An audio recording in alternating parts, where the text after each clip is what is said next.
సురసముఖము విశాలమౌటగని సూక్ష్మబుద్ధిగొని సమయమిదేనని క్షణములోన అంగుష్టమాత్రుడై ముఖము జోచి వెలివచ్చే విజయుడై పవన కుమారుని సహసమ్ముగని దీవించే సురస నిజ రూపముగొని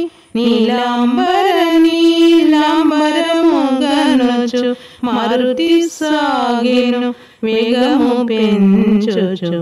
జలనిధి తేలే మారుతి ఛాయలు రాక్షస సింహిక అటే గ్రహించెను గుహను బోలు తన నోటిని తెరచెను కపివరుని గృంజి మృంగజూచెను అంతట మారుతి సూక్ష్మ రూపమున సింహిక ముఖమును చొచ్చి చీల్చెను సింహిక హృదయము చిలికలాయెను సాగరమున బడి అసువులు బాసెను వారధి దాటెను వాయుకుమారుడు లంకను చేరెను కార్యసూరుడు నలువంకలకు కలయజోచుచు నిజ రూపమున మెలగ సాగుచు త్రికుటాచల శిఖరము పైన విశ్వకర్మ నిర్మితమైన స్వర్గపురముతో సమానమైన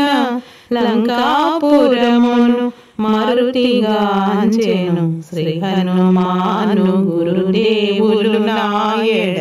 పలికిన సీతారామ కదా నే పలికెద సీతారామ కదా అనిల కుమారుడ రాత్రి వేళను సూక్ష్మరూపుడై బయలుదేరెను రజనీకరుని వెలుగున తాను రజనీచరుల కనుల బడకను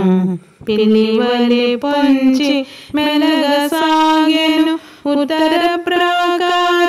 ద్వారము చేరెను లంకా రాక్షసి కపివరుగాంచెను గర్జన సేయుచు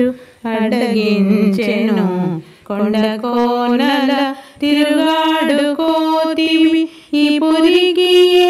పలికై వాచితివి లంకేశ్వరుని ఆనతి మేర లంకాపురికి కవలియున్నా లంకను నేను లంకాది దేవతను నీ ప్రాణములను నిలువునదీతును కదలక మెదలక నిజము పల్కుమని లంక ఎదుర్కొని కపికిషోరుని అతి సుందరమి లంకాపురమని ముచ్చట పడినే చూడవచ్చితిని ఈ మాత్రమునకు కోపమెందుకులే పురముగాంచినే మరలిపోదులే.